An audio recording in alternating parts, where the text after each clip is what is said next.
시청자 여러분 안녕하십니까? 금요일 뉴스 시작합니다. 삼성전자 노동조합이 노사 잠정 합의안에 대한 온라인 찬반 투표를 시작했습니다. 네, 메모리 사업부 성과급의 100분의 1 수준만 받게 된 가전, 모바일, DX 부문 조합원들의 불만이 거센 가운데 DX 노조는 투표권을 잃어 논란이 일고 있습니다. 삼성전자 사업장에 취재기자 나가 있습니다. 박기환 기자. 네, 삼성전자 평택 캠퍼스입니다. 네, 투표는 몇 시부터 시작됩니까? 네, 삼성전자 노사가 어렵사리 마련한 임금교섭 잠정 합의안에 대한 조합원 투표는 조금 전에 시작됐습니다.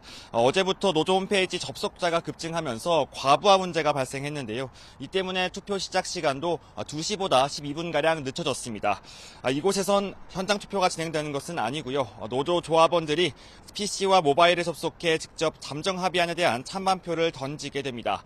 투표는 오는 27일 오전 10시까지 진행돼 결과는 앞으로 닷새 뒤에나 나올 것으로 보입니다. 가장 인원이 많은 초기업 노조를 기준으로 7만 명 조합원 가운데 과반이 참여해 절반 이상이 찬성하면 이번 잠정 합의안은 최종 타결되게 됩니다. 네, 다시 한번 이번 잠정 합의안 내용도 살펴보죠. 최고 6억 원 수준의 성과급이 지급된 건가요? 네, 그렇습니다. 일단 연봉의 50%까지 지급되는 기존의 성과 보상 제도는 유지가 됩니다. 여기에 더해서 반도체 부문에 대해서만 별도로 특별 경영 성과급이 신설돼 포함되게 됐습니다. 반도체 특별 경영 성과급은 영업이익의 10.5%를 재원으로 활용해 자사주로 지급하게 되고요. 일정 수준 영업이익을 달성했을 때만 지급한다는 조건도 붙었습니다. 이 밖에 반도체 부문 공동 성과급과 별개로 사업부별 성과에 따라서 더 많은 성과급을 받게 됩니다. 특히 인공지능 열풍 속에 수요가 폭증한 고대역폭 메모리 HBM과 1년도 안 돼 가격이 2배 이상 껑충 뛴 D램, 낸드 플래시의 성과는 모두 메모리 사업부의 몫인데요. 이 때문에 메모리 사업부 기준 1인당 6억 원가량을 성과급으로 받게 됩니다.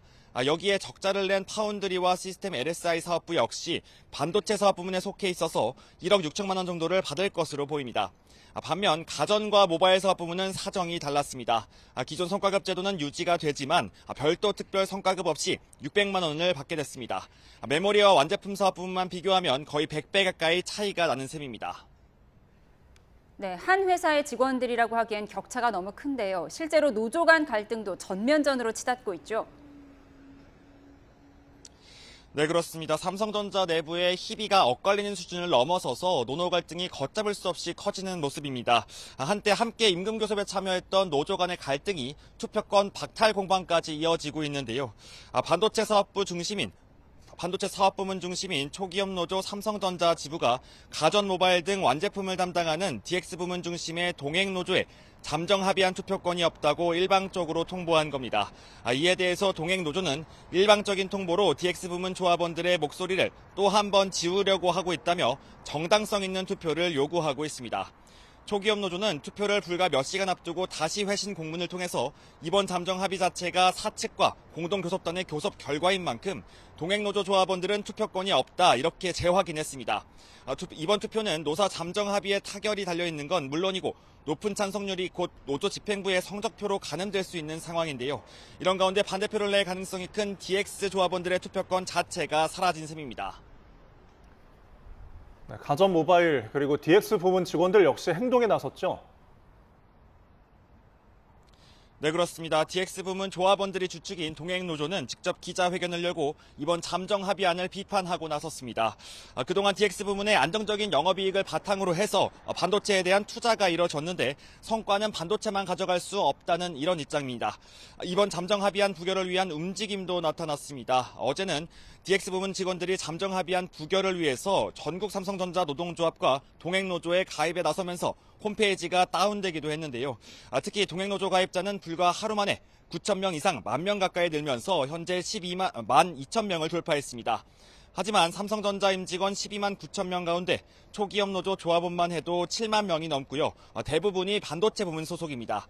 이 때문에 잠정 합의안 투표는 무난히 가결될 것으로 예상되고 있습니다. 그러나 가결되더라도 100배에 달하는 성과급 격차와 투표권 배제 논란은 삼성전자 내부에 깊은 갈등의 골을 새겨놓게 되면서 내부 갈등은 쉽게 가라앉지 않을 것으로 전망되고 있습니다. 지금까지 삼성전자 평택 캠퍼스에서 YTN 박견입니다. 노사합의에 따라 성과급으로 6억 원을 받는 연봉 1억 원의 삼성전자 반도체 부분 임직원은 올해 근로소득세로 2억 5천만 원 정도를 납부해야 할 것으로 분석됐습니다. 국세청 시뮬레이션을 보면 연봉 1억 원을 받는 기혼 삼성전자 직원의 결정세액은 1,274만 원입니다. 이 직원이 이번 노사합의에 따라 성과급이 6억 원으로 책정되면 근로소득세는 2억 4,719만 원으로 19배 넘게 폭증합니다. 총 급여가 1억 원에서 7억 원으로 늘어나면서 근로소득 공제는 최대 한도인 2천만 원만 받게 되고 세율은 2배 가까운 42%로 높아지기 때문입니다.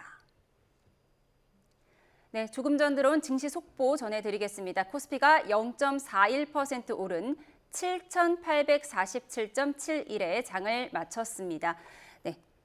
네, 코스닥은 4.99%, 약 5%가량 올라서 1,161.13에 마감을 했는데요. 코스피의 이 양대 산맥이죠. 삼성전자가 2.34% 하락을 했고 SK하이닉스는 0.05% 강보합을 보였습니다. 원달러 환율은 11.1원 올라서 1,517.2원을 오후 3시 반에 기록을 했습니다. 다시 한번 전해드리면 코스피와 코스닥 모두 오른 상태로 장을 마쳤는데요. 코스닥은 5%가량 올랐고 코스피는 0.41% 올랐습니다. 자세한 증시 소식은 저희가 잠시 후에 취재기자 연결해서 전해드리겠습니다. 서울경찰청 공공범죄 수사대는 오늘 스타벅스 코리아의 탱크데이 이벤트 논란과 관련해 정용진 신세계그룹 회장을 모욕과 명예훼손 혐의로 고발한 시민단체 대표를 불러 조사했습니다.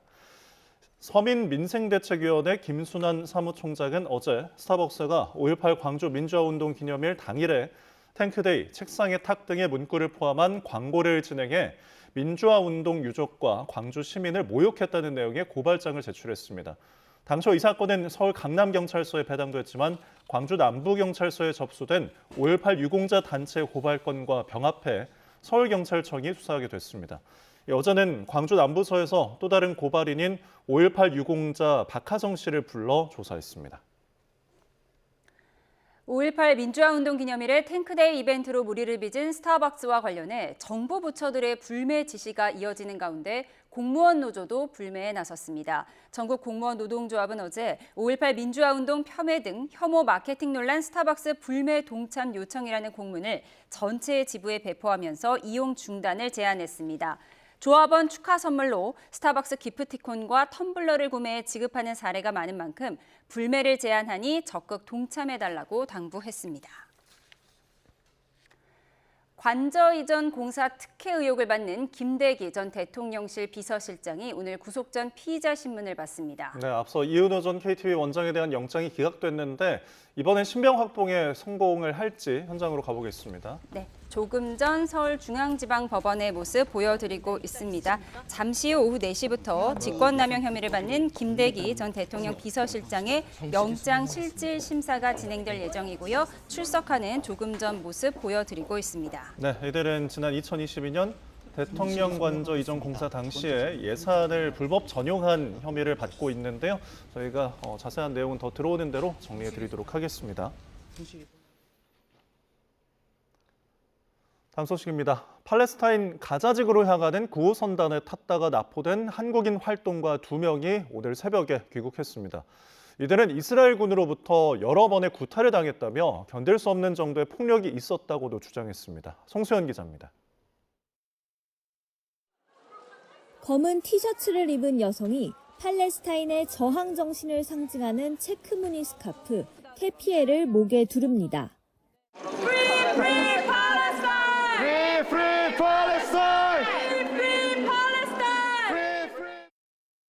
가자 지구에 구호품을 전달하려다 이스라엘군에 붙잡혔던 활동가 김하연 씨입니다. 폭격 때문이 아니라 사실 기아로 굶주리고 있어요. 그래서 정세가 위험하더라도 다시 한번 항해를 시도해야 한다고 생각했습니다. 귀국한 직후 취재진 앞에 선 김 씨는 이스라엘군으로부터 여러 차례 구타를 당했다고 밝혔습니다. 제가 이미 감옥에 갔을 때는 이미 많은 사람들이 구타당하고 저도 얼굴을 여러 번 구타당해서 지금 사실 한쪽 귀가 잘 안 들리는 상태예요. 함께 체포됐던 활동가 김동현 씨도 견딜 수 없는 정도의 폭력이 있었다고 말했습니다. 아무런 무기가 없는 배들을 납치했고 사람들을, 민간인들을 상시적으로 고문하고 정말로 견딜 수 없는 정도의 폭력이었고, 활동가들이 탄 9호 선단은 지난 18일 키프로스 인근 지중해에서 이스라엘군에게 납포됐습니다.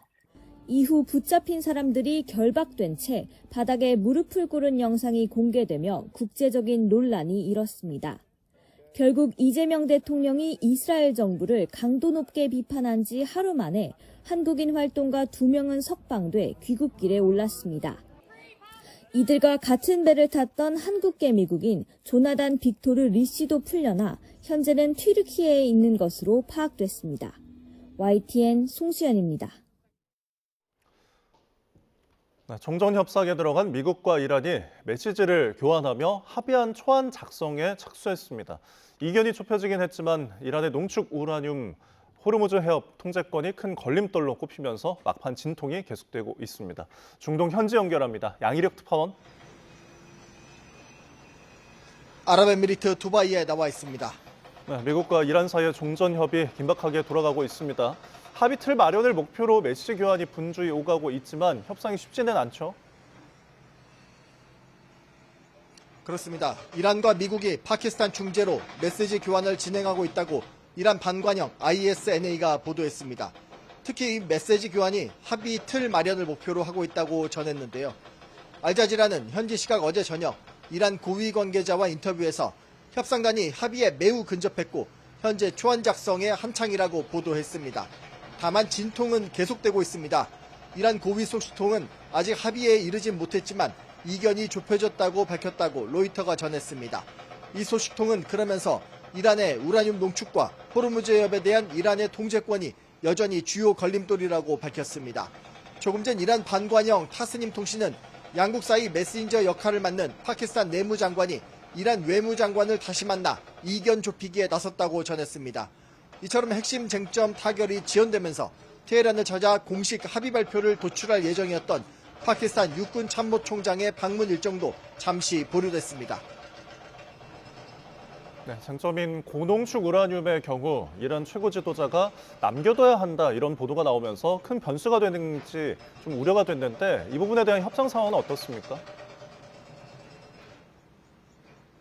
하메네이 이란 최고 지도자가 무기급에 가까운 우라늄을 해외로 반출해서는 안 된다고 지시했다고 로이터가 복수의 이란 고위 소식통을 인용해 보도했는데요. 그런데 다른 한편에선 이런 말도 나오고 있습니다. 알자지라가 이란 고위 관료들 인터뷰한 내용인데 해당 보도가 핵 합의의 적들이 퍼뜨리는 선전이라며 부인했다는 겁니다. 그러면서 이 관료는 이란의 농축 우라늄 관련 입장은 일관적이라고 밝혔는데요. 핵물질을 이란이 자체적으로 희석하는 방안을 언급했습니다. 이 방식 역시 어쨌든 고농축 우라늄을 해외에 반출하는 건 아닙니다. 미국은 이란이 보유한 고농축 우라늄의 국외 이전을 종전협상의 핵심으로 보고 있어 견해 차이가 큽니다. 이란 외교부 대변인은 국영통신 IRNA와 인터뷰에서 우라늄 농축 등 협상과 관련해 언론에서 제기되는 주장들은 추측일 뿐 신빙성이 부족하다며 일축하기도 했습니다. 또 하나의 협상 걸림돌이죠. 호르무즈 해협에 대한 이란의 통제권 문제 어떻습니까? 종전협상과 별개로 이란은 통행료 징수와 지정 항로를 골자로 한 새로운 관리체계 구축을 추진하고 있습니다. 프랑스 주재 이란 대사는 블룸버그와의 인터뷰에서 이란과 오만은 안보 서비스를 제공하고 가장 적절한 방식으로 항행을 관리하기 위해 모든 자원을 동원해야 한다며 이같이 말했습니다. 그러면서 이는 비용을 수반하게 되고 통행료로부터 이익을 얻고자 하는 이들도 당연히 자기 몫을 지불해야 한다고 밝혔습니다. 일부 선박이 통과에 성공하고 있긴 하지만 호르무즈 해협 상황은 여전히 좋지 않습니다. 영국 해군이 운영하는 영국 해사무역기구는 호르무즈 해협과 오만만, 아라비아의 일대 해상 안보 위협이 심각 단계를 유지하고 있다고 밝혔습니다. 또 호르무즈 해협을 통과하는 선박 통행량도 여전히 크게 감소한 상태라고 덧붙였습니다. 지금까지 아랍에미리트 두바이에서 YTN 양일혁입니다. 네, 공식 선거운동 이틀째를 맞아 더불어민주당은 충청과 강원도를, 국민의힘은 수도권과 울산을 돌면서 표심 잡기가 한창입니다. 최근 각종 여론조사에서 격차가 좁혀지고 있는 서울시장 선거전도 달아오르고 있는데요. 국회 연결해서 자세히 알아보겠습니다. 황보혜경 기자. 네, 국회입니다. 네, 먼저 민주당 정청래 대표, 지금 강원도에서 지원 유세를 하고 있다고요? 네, 정 대표는 오늘 저녁까지 강릉과 동해, 삼척을 차례로 훑으며 우상호 강원지사 후보와 각 시장 후보들을 전방위로 지원합니다. 강원도는 전통적인 민주당 험지이지만 최근 파란 바람이 불고 있다며 이를 직접 확인하고 지지를 호소할 계획이라고 말했습니다.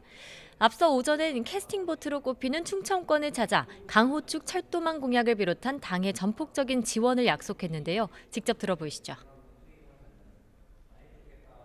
충북도지사, 청주시장이 낸 공약을 실천하고자 하는 공약 실천 TF를 즉각 구성해서 법과 제도, 예산을 정비하고 지원하도록 하겠습니다.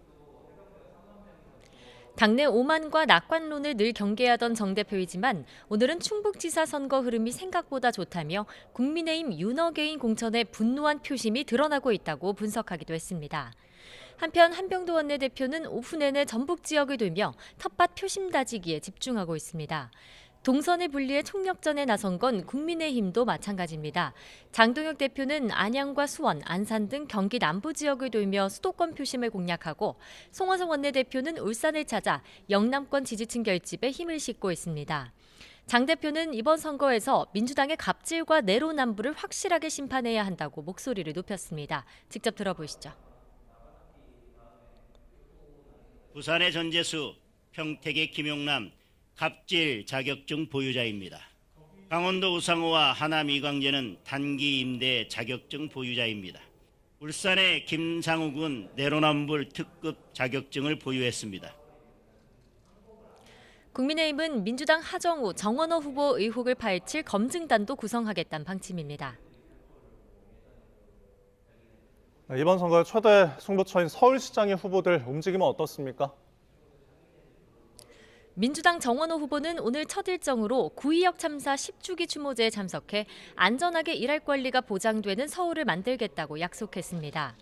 노원구 재건축 예정 아파트를 방문해선 대표 부동산 공약인 착착 개발을 설명하며 당선되면 절차 간소화와 행정 지원을 통해 재건축과 재개발을 더 빠르고 안전하게 추진하겠다고 강조했습니다. 국민의힘 오세훈 후보는 광진구와 마포, 용산, 성동 등 이른바 한강벨트를 따라 유세전을 펼치고 있습니다. 성수동을 찾아선 자신이 현재 성수동 발전기틀을 만들었다며 정원호 후보가 성수동 발전 공을 가져가고 있다고 비판하기도 했습니다. 최근 여론조사에서 양당 후보가 접전을 보이면서 선거 열기는 한층 뜨거워지고 있습니다. 정 후보는 서울시장 선거는 언제나 박빙이라며 매 순간 최선을 다하겠다고 밝혔고 오 후보는 갈수록 정 후보의 무능이 드러날 거라며 사필 규정이라고 맞섰습니다. 경기 평택을 범진보 단일화와 부산 북갑 범보수 단일화는 여전히 안개 속인데요. 국민의힘 장동혁 대표는 보수 재건을 기치로 내건 한동훈 후보를 겨냥해 보수를 망가뜨린 사람이 재건을 논하는 게 말이 안 된다며 당내 단일화 요구를 거듭 일축했습니다.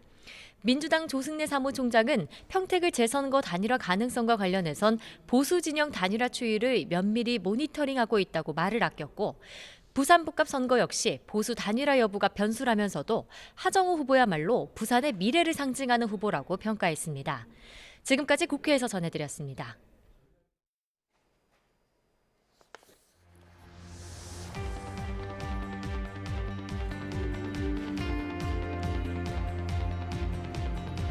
어제와 오늘 나온 서울시장 여론조사 결과 비교해보겠습니다. KBS 조사에서는 11%포인트 차이로 민주당 정원호 후보가 국민의힘 오세훈 후보를 오차범위 밖에서 앞서고 있지만 유시스 조사에서는 불과 0.1%포인트 차이로 초박빙입니다. 충남도지사 선거도 치열합니다. 그동안 많은 조사에서 민주당 박수현 후보가 앞섰지만 어제 국민의힘 김태흠 후보가 0.4%포인트 근소한 차이로 역전하는 조사도 나왔는데요. 민주당 하정우 후보가 앞서던 3파전 부산 북구가 보궐선거에서도 무소속 한동훈 후보가 처음으로 1위로 나온 조사가 있었습니다. 이렇게 여론조사마다 엎치락 뒤치락 결과 그만큼 선거가 치열하다는 방증일 텐데 출정식 영상 보고 전문가와 짚어보겠습니다.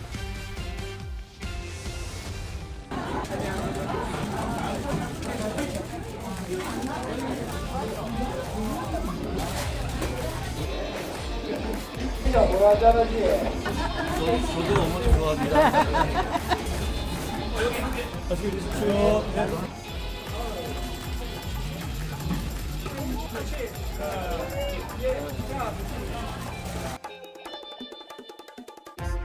국민의힘 박민식 후보는 노모의 손으로 삭발을 감행하며 온몸으로 단일화 거부 의지를 표현했고, 아니 진짜 한동훈으로 보수가 단일화한다. 이 말은 뜨거운 아이스 아메리카노처럼 애초에 존재할 수 없는 망상입니다. 윤석열 대통령 부부가 잘못된 클릭할 때 주변에서 다 아부 떨어도 불러 그 길은 안 된다고. 군꾸라는 이름 앞에 정파고 예비구가 어디 있습니까? 쌈박질 하는 거든 서울로 가서하십시오.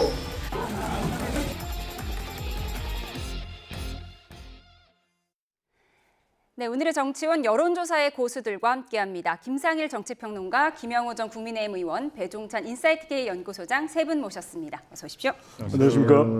네, 하정우, 한동훈 두 후보가 접점인 반면에 국민의힘 박민식 후보가 20% 박스권에 갇혀 있는데 어제 삭발을 했습니다. 어떤 의미로 보세요? 네, 본인은 이제 단일화를 안 하겠다.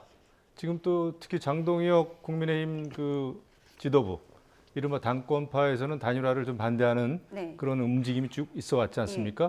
그거에 대한 좀 화답이다 이렇게 생각을 하고 그만큼 절박하겠죠. 그리고 이제 어느덧 2강 1중 뭐 이런 식으로 이제 굳어지는 추세에 있다 보니까 굉장히 본인의 어떤 그 절박함을 호소하는 지지층을 바라보는 그런 어떤 그 강렬한 마음이 아니겠는가 이런 생각을 좀 합니다. 예, 사실 2강 1중 구도에서 단일화 압박이라고 하면 3등 후보에게 포기하라는 거잖아요. 그렇죠. 그러니까 그거 안 하겠다는 뜻이라고 해석을 하셨는데 이렇게 90대 후보가 직접 삭발을 해줬어요. 여론에 영향을 줄까요?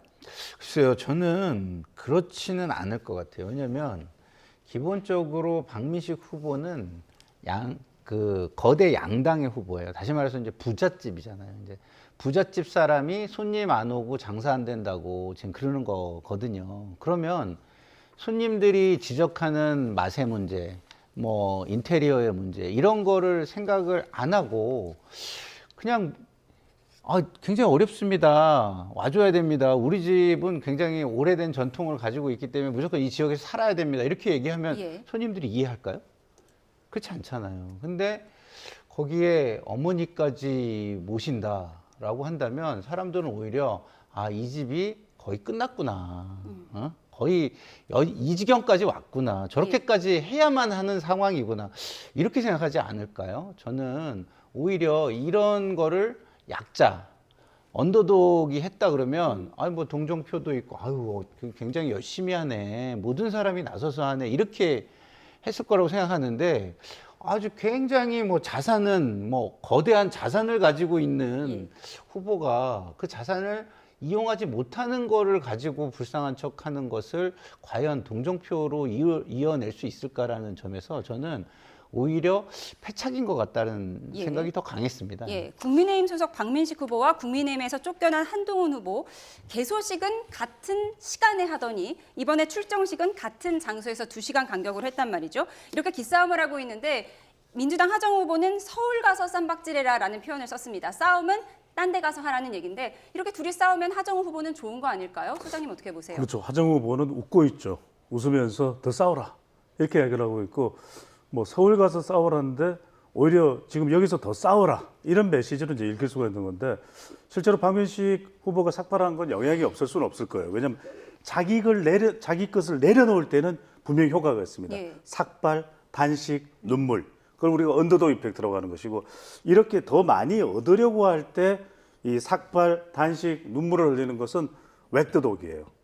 크게 영향을 주긴 줍니다. 근데 판을 뒤바꿀 정도는 아닌 거죠. 왜냐하면 지금 박민식 후보로서는 한동훈 프레임도 물론이거니와 하정우 프레임까지 건드려야 자기가 이길 수가 있거든요. 그런데 한동훈만 막는다고 해서 한동훈 막기는 가능하겠죠. 그런데 하정우를 뛰어넘어서 이 선거에서 당선되는 정도는 아닐 수가 있거든요. 그러니까 지금 하정우 후보는 더 싸워라, 더 싸워라. 그러면 얻을 반사이익은 내가 가져갈 것이다. 이런 노림수가 있는 것으로 보입니다. 이렇게 박민식 후보가 삭발까지 하면서 단일화 거부 의지를 내비쳤지만 당내에서는 친윤석열계로 분류되는 인사들마저 특단의 조치를 외치고 있습니다. 네, 박수현 의원이 최근 국회의원 텔레그램 단체 대화방에서 이런 말을 했다는 거예요. 장동혁 대표가 싫어서 이번에는 안 찍는다는 사람들도 있고 한동훈 돕지 않는 국민의힘은 안 찍는다는 주민들이 15%쯤 된다면서 특단의 조치, 즉 단일화 필요성을 피력했다는 보도가 나온 겁니다. 하지만 이에 대해 박민식 후보 격한 반응을 보였습니다. 들어보시죠. 북구 주민들은 지금 그런 식의 서울 보도에 대해서 신뢰를 안 합니다. 이른바 레거시 미디어라는 것이 거의 일방적인 한동훈 팬덤 같아요. 많은 지지층들은 한동훈 후보가 보수의 배신자다. 이렇게 규정. 왜 탄핵에 앞장서서. 박민식 후보의 배신자 논쟁에 대해 한동훈 후보 이런 영상을 올렸습니다. 맞아. 언제부터 무소속되셨어요? 나 무소속된 지 꽤 됐어요. 쫓겨났어요? 맞아. 아까 윤석열 그 탄핵 그거 찬성했다. 맞아. 몇 학년이에요? 되게 정확하게 잘 아시네. 네, 아저씨 윤석열 전 대통령 탄핵 찬성하다가 당에서 쫓겨났어요? 아이들이 이렇게 물어봤어요. 요즘 아이들이 좀 정치에 관심이 많은 것 같습니다. 그럼요. 지금 북구의 부산의 북갑이 새로운 정치 1번지가 딱 됐어요. 왜냐하면 이 북갑에 나선 새 후보가 지금 대한민국의 정치판의 축소판입니다. 다 상징하고 있어요. 하정우 후보는 이재명 대통령이 뒷배로 있지 않습니까? 여당 후보죠. 그리고 이제 박민식 후보는 제1야당 국민의힘 당권파, 그다음에 전직 대통령인 윤석열 대통령을 상징하는 인물. 그다음에 이제 양쪽으로부터 공격받고 핍박받는 한동훈 후보. 이렇게 3파전인데 완전히 대한민국 정치판의 축소판이죠. 그래서 이제 새로운 정치 1번지가 됐는데 그런 양상입니다. 그런데 보면은 어제 출정식이 다 있었는데 하정우 후보는 여당 후보로서의 특장점을 못 살리고 있어요. 여당 후보고 또 이재명 대통령이 허락했고 보내줬다고 본인 스스로 이야기하지 않았습니까? 그런데 그 민주당의 어떤 당세나 대통령 지지율을 따라가지 못하고 있습니다. 그리고 이제 그 100원짜리 주식 거래 의혹이라든지 이해충돌 의혹 때문에 어떤 보신의 특장점을 살리지 못하고 오히려 지역 주민들 만나가지고 제가 100억 원 손해봤습니다 막 이러면서 슬프지 막 이렇게 하면서 그거를 이해해달라는 쪽으로 막 얘기를 하는데 그게 이제 일반 그 북갑 주민들 입장에서 이해하기가 조금 어렵지 않겠나 생각이 들고 박민식 후보도 제1야당의 공천을 받은 후보인데 거의 공격을 한동훈 후보에 대한 공격을 거의 70% 정도를 할애하는 것 같아요. 그렇게 하다 보니까 이거 도대체 박민식 후보가 이번 선거에서 최종적으로 이기려고 하는 의사가 있느냐 없느냐 이거 가지고 좀 논쟁이 붙고 있지 않습니까? 그거에 비해서 한동훈 후보는 저는 뭐 잃어버린 20년 찾아오겠다. 이거 전재수 또 박민식 후보가 현역 다 합치면 20년이니까 잃어버린 20년 찾아올 것이며 그다음에 보수 재건의 깃발은 내가 들었다. 보수의 적통은 나다. 오히려 나는 대한민국 국민과 대한민국을 배신하지 않았다. 어제 아주 굉장히 강한 톤으로 얘기하는 걸 봐가지고는 이번에 그 단일화는 제가 봐도 조금 어려울 것 같고 물 건너 갔다고 보고 이제 투표하시는 분들이 심리적으로 이게 이렇게 되면 사표가 되겠네 아니면 그래도 뭐 박민식이네 이런 그 갈림길에 서 있는 게 아닌가 생각이 됩니다. 평소 한동훈 후보를 좋아하지 않던 박수영 의원마저 특단의 조치가 필요하다. 내가 주민들 만나보니까 한동훈 돕지 않은 국민의힘은 뽑지 않겠다. 이런 주민들을 많이 만났다는 거예요. 근데 이 보도가 나오자 박민식 후보가 서울의 레거시 미디어가 마치 전체적인 한동훈 팬덤 같다. 우리 북구 주민들은 그런 거 믿지 않는다. 오늘 격한 반응을 보였어요. 저 한동훈 팬 아니잖아요. 근데 똑같은 얘기 하잖아요.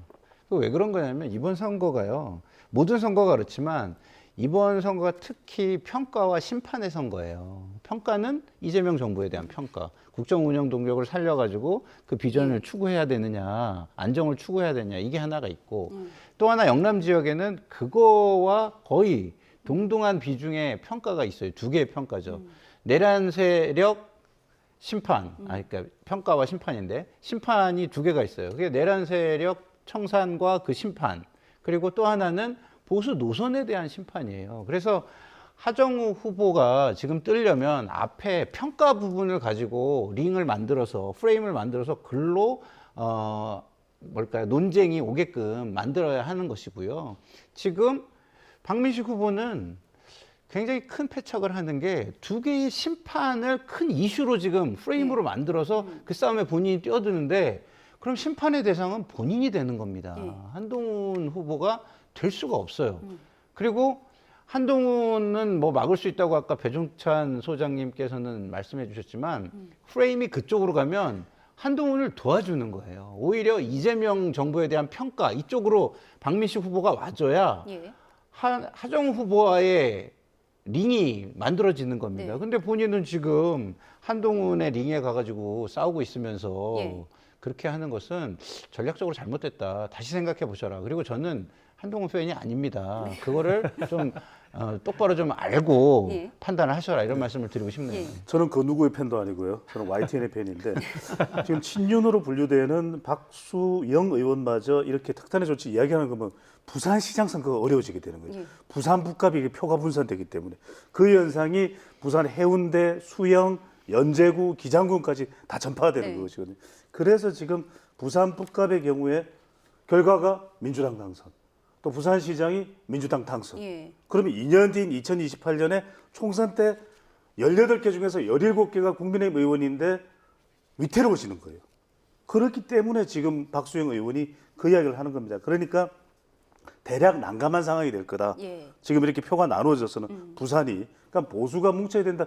그 취지의 이야기를 하는 거예요. 반면에 이제 이 한동훈 후보의 경우에는 만약에 이 프레임으로 가게 되면 한동훈 후보로서도 계속 여기에 묶이게 되는 겁니다.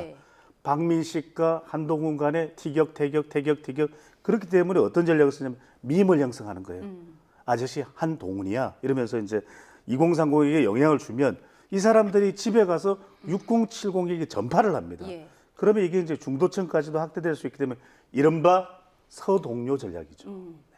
그러니까 박민식, 한동훈 이제 그만 싸우고 각자 도생으로 경쟁력을 키워야 된다 이런 말씀 주셨습니다.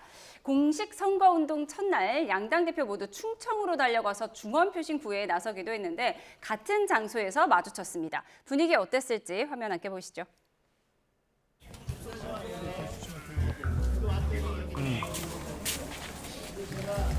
깨끗한 후보, 동주시를 제대로 발전시킬 수 있는 후보 여러분 누굽니까 여러분?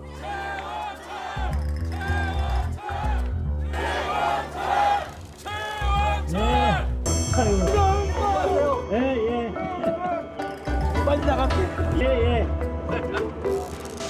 아이 누가 이거 지나가라 했어? 우리 연사라고 있는데 일로 지나가가지고. 그런데 충남 유세장에 의외의 인물이 나타나자 정청래 대표가 깜짝 놀랐는데요. 최근 SK하이닉스 대모 전원 버핏이라는 별명이 추가된 전원주 씨. 이렇게 차에서 내리자마자 엄지척. 민주당 후보들 너무 좋아하고 순식간에 씬스틸러가 되어버렸습니다. 네, 요즘 전원주 씨 굉장히 핫한데 민주당 유세장에 나타났어요. 어떤 일이죠?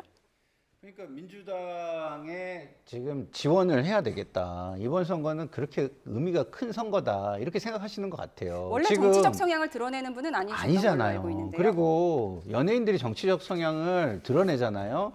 그게 양날의 검이에요. 굉장히 크게 본인의 인생에 또 그 뭐랄까 드로백, 그러니까 그 역풍이 불 수도 있는 그런 겁니다. 근데 저렇게 나오셔가지고 저랬다는 거는 이번 선거가 그렇게 중요하고 내란 세력을 청산해 내야만 앞으로 나갈 수 있다 이런 생각을 저 어르신도 하고 계시는 거라고 저는 봅니다. 그리고 유튜브를 통해서 얼마나 요새 핫하세요? 그리고 얼마 전에 또 고관절이 다치셔가지고 굉장히 고통을 겪으셨잖아요. 그런 것으로 굉장히 그 큰 핫 이슈가 돼 있는 상황에서 나오기 굉장히 부담스러우셨을 텐데 나오셨다. 이 부분을 유권자분들께서 봐주셔야 될 것 같고요.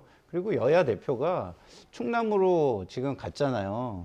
저는 저걸 보면서 이런 생각이 들더라고요. 아, 양당의 대표의 현실 인식이 정청래 대표는 정확하고 장동혁 대표는 참 정확하지 못하구나, 부정확하구나 이런 생각을 했어요. 왜냐하면 정청래 대표는요. 지금 판세가 영남에서 전선이 쳐지는 게 아니라 전선이 좀 밀려서 중도로 좀 밀렸다는 거를 스스로 인정하는 거예요. 인정해서 그 최전선으로 간 거고, 장동혁 대표는 조금 영남이 좋아지니까 여기가 전선인 줄 알지만 본인이 나서면 그 전선이 다시 영남으로 밀린다는 걸, 그 프레임 본인 자체가 내란 프레임이에요. 그렇기 때문에 그 프레임을 다시 가져온다는 거를 현실 인식을 제대로 못하고 있는 것이다, 이런 생각이 듭니다. 예, 전원주 씨가 지난 2011년 초에 SK 하이닉스 주식을 2만 원대에 매수해서 지금까지 보유하고 있다고 하더라고요. 그래서 엄청난 수익을 얻은 걸로 알려져서 더욱더 유명해졌는데, 전원주 씨가 민주당 유세장에 나타났습니다. 이게 최근에 충남도지사 선거가 박빙으로 올라오다 보니까 이 부분을 민주당에서 고려했을 거다, 이렇게 판단하시나요? 판단하기가 굉장히 좀 어렵습니다. 제 입장에서도. 뭐 과거에 우리 전원주 씨는 제가 현역 시절에 뭐 경기도 연천에도 오셨었고, 제가 현역 시절에 예.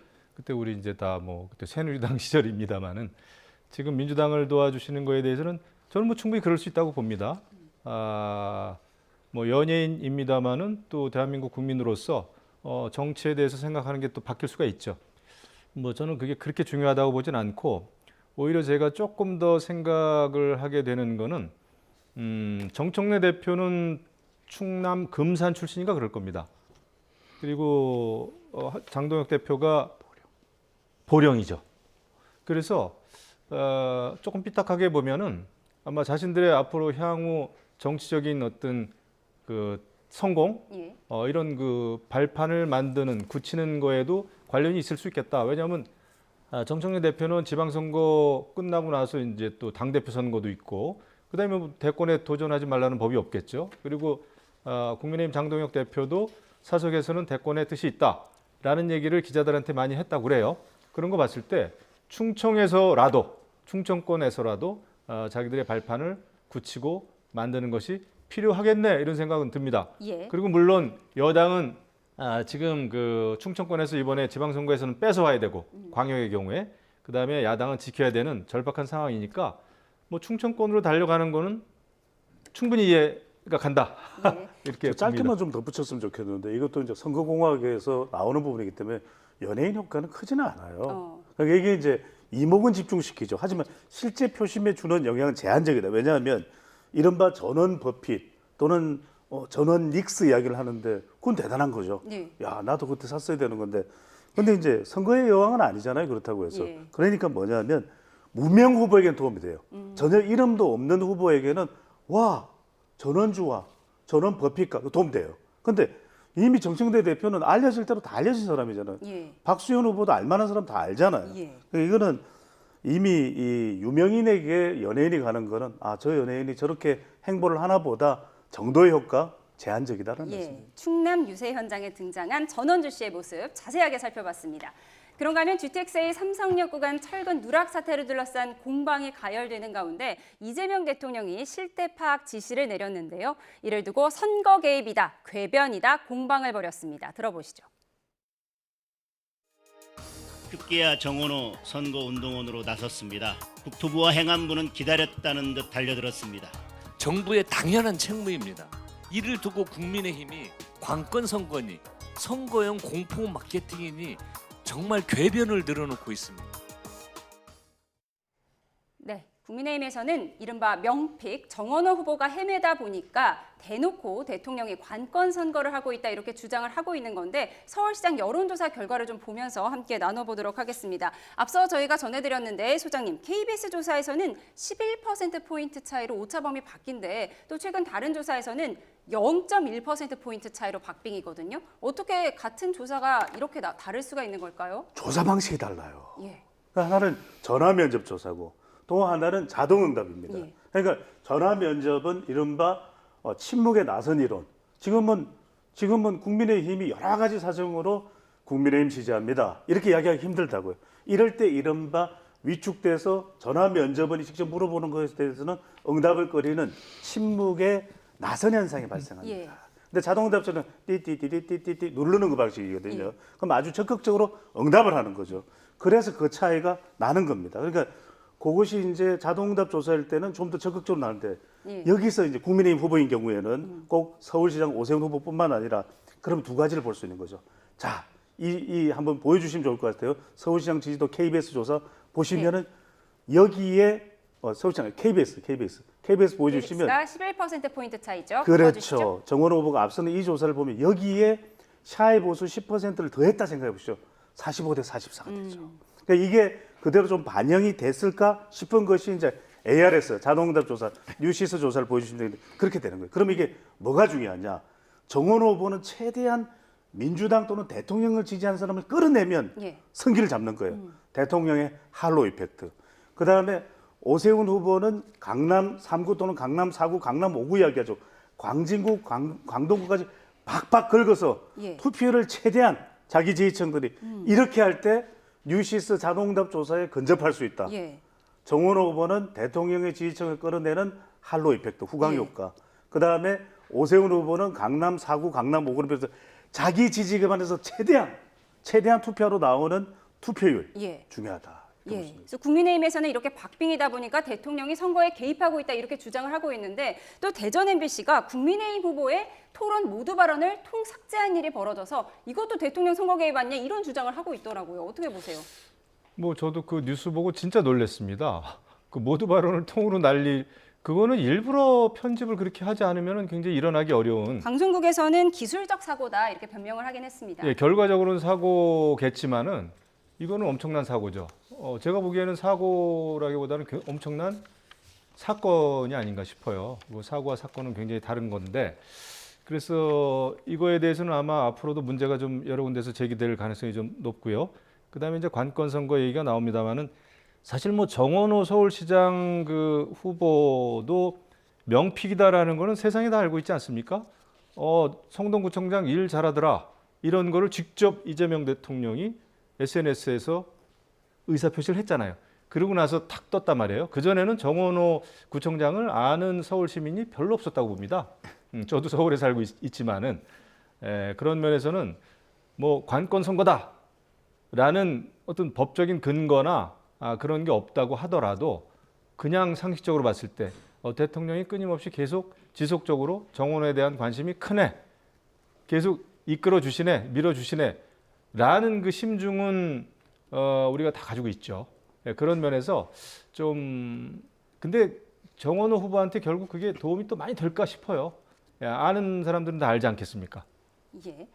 대통령 지지율이 높다 보니까 아무래도 이런 선거 개입 논란도 있는 것 같습니다. 그런가 하면 공식 선거운동이 시작되면서 유권자의 눈에 띄어야 하는 시선 끌기 경쟁이 치열한데요. 시선 끌기에 격한 춤사위 만한 것도 없겠죠. 화면 함께 보시죠.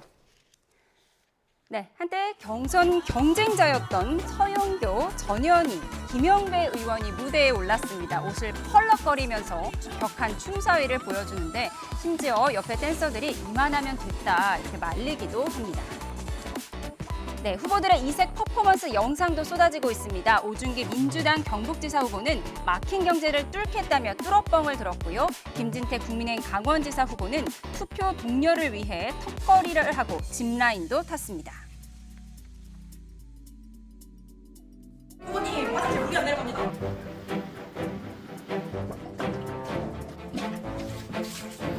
그렇습니다. 확실하게 꼭 투표해 주시기 바라는 뜻에서 이 내린천 무시무시한 짚라인을 제가 도전하고 있습니다. 파이팅! 직접 한번 해보겠습니다.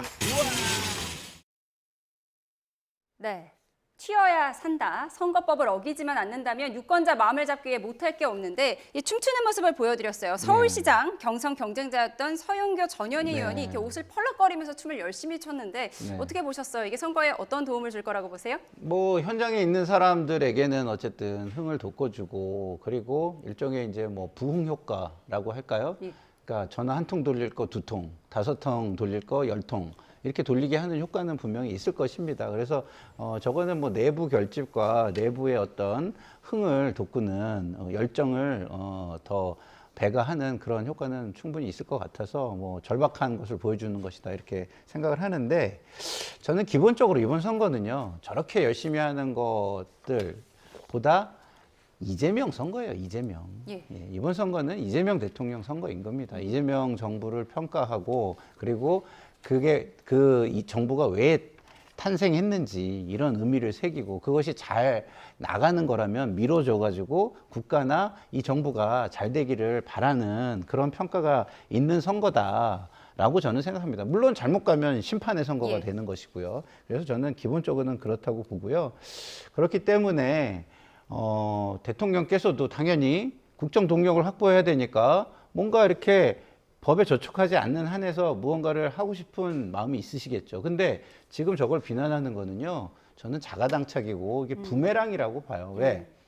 지난번 총선 때 윤석열 대통령이 어떻게 했습니까? 윤석열 지금은 뭐 내란 우두머리가 됐지만 그 사람이 어떻게 했습니까? 지역을 돌면서 거대 공약을 발표하고 다녔어요. 거대 공약을. 그냥 이렇게 그냥 조금 얘기하는 게 아니라 이 지역에 공항을 져드리겠습니다. 이 지역에 이 어마어마한 걸 제가 해드리겠습니다. 이러고 다녔어요. 근데 그때는 그거는 아니라고 그러면서 그 어마어마한 공약을 하는 거에 비하면 저거는 제가 볼 때는 세 발의 피인데 그걸 비난한다고요? 와, 정말 조금 전에 자신들을 잊어도 이렇게 잊을 수 있나 이런 생각이 듭니다. 예, 대통령의 선거가 될 수밖에 없는 건 불가피하다라고 말씀을 해주셨습니다. 이재명 대통령이 어제 참모들과 익선동 한옥거리를 방문해서 야장 문화를 즐겼는데요. 여기서 뼈 있는 한마디를 남겨서 눈길을 끌었습니다. 화면과 함께 보시죠. 이후 저녁에 서울 종로구 익선동에 깜짝 방문하면서 커피 매장을 들렀는데요. 이 커피 매장에서 키오스크로 따뜻한 아메리카노를 주문하면서 거기 커피는 아니지요라며 스타벅스를 암시하는 듯한 뼈 있는 이야기를 던진 걸로 전해집니다. 그런가 하면 민주노총 배달 플랫폼 노조는 배달 거부를 선언하고 경찰이 오늘 정용진 신세계그룹 회장을 모욕과 명예훼손 혐의로 고발한 시민단체 대표를 불러 조사하는 등 그 파장이 사그라들지 않는 상황입니다. 그런데 이번 사태로 인한 고통을 호소하는 이들도 있습니다. 바로 스타벅스 코리아 매장 직원들입니다.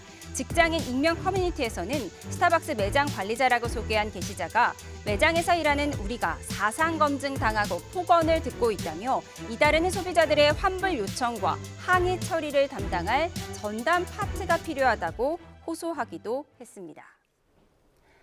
네, 스타벅스 탱크데이 이벤트 파장이 이어지고 있는데 대통령이 커피 마시면서 거기 커피는 아니지요라고 말했습니다. 소장님, 이거 예정된 말이라고 보세요? 그렇습니다. 이 스타벅스의 경우에는 이 납득이 안 가요. 5.18이라고 하는 날짜 그 바로 밑에 탱크데이 거기다가 탁하고 그건 말이 안 되거든요. 많은 사람들이 아니라 모든 사람들이 분노할 수밖에 없는 거죠. 말 그대로 자업자득 자성자박이다. 그렇다면 그것에 대해서 분명히 대통령이 감성적으로 대응을 한 부분도 있겠지만 여기는 대통령의 의미도 달려 있다. 왜냐하면 5.18은 계속해서 이재명 대통령이 이 5.18의 정치적 자산, 유산을 대통령과 이어가는 그 전략도 깔려 있거든요. 또 하나는 뭐냐면 이렇게 되면 또 지지층들이 결집합니다.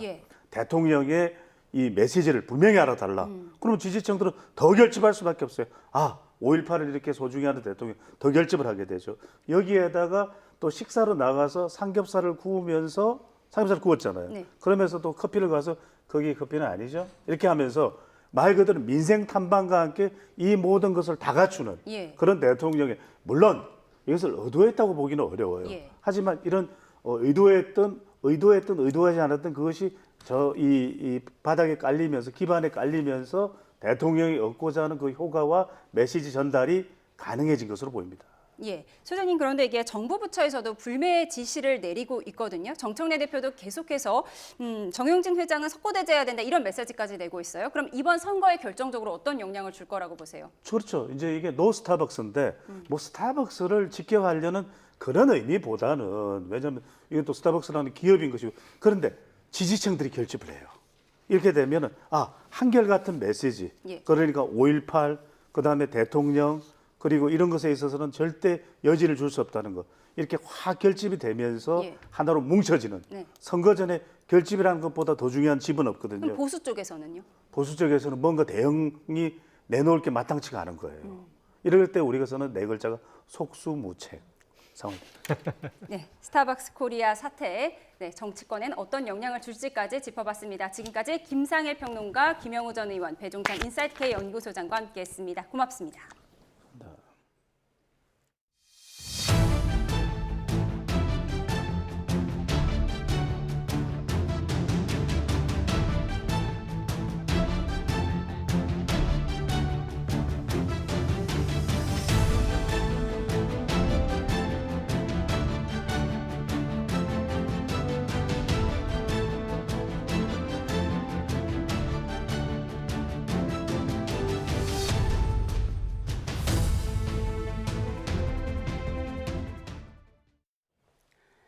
국민성장펀드가 출시 첫날 거의 완판되면서 자금 유입 기대감에 코스닥이 5% 가까이 급등했습니다. 코스피는 7,800선에서 숨고르기를 했는데 삼성전자는 정규장에서 처음 30만 원을 넘었습니다.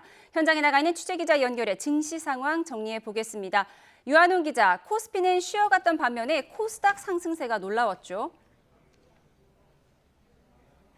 그렇습니다. 코스닥은 1.2% 오른 1119로 출발했고 상승폭이 5% 이상 커지며 9시 35분쯤 연이틀 매수 사이드카가 발동됐습니다. 종가는 4.99% 오른 1161이었습니다. 오늘부터 판매가 시작된 국민성장펀드 기대감이 코스닥 급등을 이끌었습니다. 국민성장펀드는 반도체와 인공지능, 바이오 등 첨단 전략산업 중심으로 투자하는데 코스닥 상장사 수혜의 기대가 컸습니다. 주요 증권사와 은행에선 온라인 판매 물량이 모두 소진됐고 은행 영업점 앞에는 개점 전부터 고객들이 대기하는 오픈런도 펼쳐졌습니다. 코스닥 종목 중에선 2차 전지와 바이오 관련주가 큰 폭으로 올랐습니다. 외국인과 기관이 이틀 연속 코스닥 순매수를 했습니다. 반면 코스피는 7,780선으로 내려갔다가 7,880선까지 오르는 등 7,800선에서 숨고르기를 했습니다. 오늘 코스피는 0.7% 오른 7,873으로 출발해 0.4% 오른 7,847로 마감했습니다. 개인은 1조 원 가까이 순매수를 했고 기관도 순매수에 동참했습니다. 반면 외국인은 2조 원 가까이 순매도를 했습니다. 삼성전자는 어제 프리마켓에서 사상 처음 30만 원을 넘은 데 이어 오늘은 정규장에서도 30만 원을 돌파했습니다. 하지만 이후 약세로 전환해 2.3% 내린 채 마감했습니다.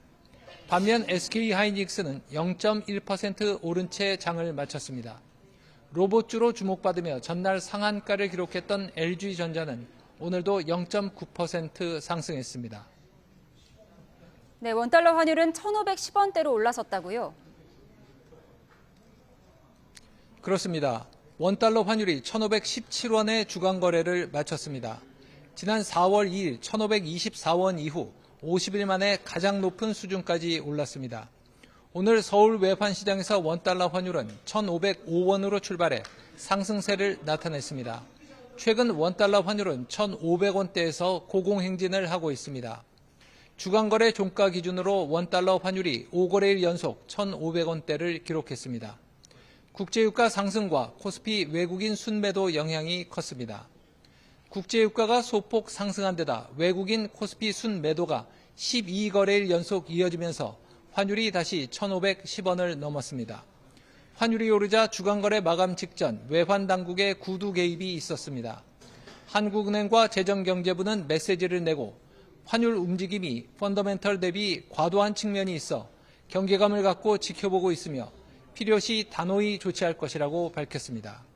지금까지 외환거래 현장에서 YTN 유환홍입니다.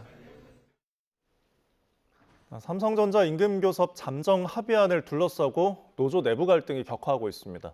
전국 삼성전자 노동조합 수원지부와 삼성전자 노동조합 소속 동행노조는 오늘 기자회견을 열고 이번 잠정 합의안은 메모리 사업부 중심의 졸속 타결안이라며 DX 부문 직원들의 목소리가 철저히 배제됐다고 반발했습니다. 이들은 최근 동행노조로 DX 부문 직원들이 대거 이동한 상황에서 찬반 투표 참여를 제한하려는 움직임까지 있다며 민주적 참정권 침해라고 주장했습니다. 이후 직원들은 잠정 합의안 부결 운동을 공식적으로 시작했다면서 메모리 사업부 외 다른 반도체 사업부와도 연대해 부결시키기 위해 노력하겠다고 밝혔습니다. 네, 이렇게 삼성전자 노사가 합의한 성과급 배분안에 따라 실제 직원들이 얼마를 받게 될지 관심이 쏠립니다. 반도체 부문 메모리 사업부의 경우 많게는 6억 원에 달할 수 있지만 휴대전화와 가전 같은 완제품 부문이 추가로 받는 성과급은 100분의 1 수준에 그칠 전망입니다. 손효정 기자입니다. 올해 삼성전자 반도체 부문의 영업이익 전망치는 300조 원입니다. 노사가 잠정 합의한 대로라면 영업이익의 10.5%, 31조 5천억 원은 반도체 부문에 따로 주는 특별 성과급 재원이 됩니다. 이 가운데 40%인 12조 6천억 원은 반도체 부문 모든 직원이 골고루 나눠 받습니다. 반도체 부문 7만 8천여 명 기준 직원 1인당 평균 1억 6천만 원이 기본으로 지급됩니다. 나머지 60%는 사업부 성과에 따라 나누어 받습니다. 큰 이익을 낸 메모리 사업부의 경우 추가 특별 성과급 3억 8천만 원에 기존 성과급제에 따라 평균 연봉 기준 7천만 원을 받게 됩니다. 결과적으로 1인당 성과급은 최대 6억 원에 달합니다.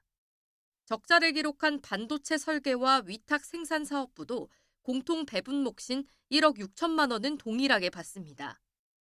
반도체 연구소나 지원 조직 등 공통 부문은 메모리 사업부의 70% 수준을 추가로 받아 4억 원 안팎의 성과급이 예상됩니다. 다만 이번 특별 성과급은 현금이 아닌 자사주로 지급됩니다. 반면 휴대전화와 가전 같은 완제품 부문 직원 5만 명의 성과급 체계는 그대로 유지됩니다. 특별 성과급 없이 연봉의 50% 상한이 적용돼 실적이 좋아도 연봉 1억 원이라면 5천만 원이 최대입니다. 흑자를 내고도 적자 사업부보다 성과급이 적다는 반발을 고려해 600만 원 상당의 자사주를 추가로 지급하기로 했습니다. 결국 같은 회사 안에서도 사업부에 따라 성과급 격차가 최대 100배까지 벌어진 셈입니다. YTN 손효정입니다.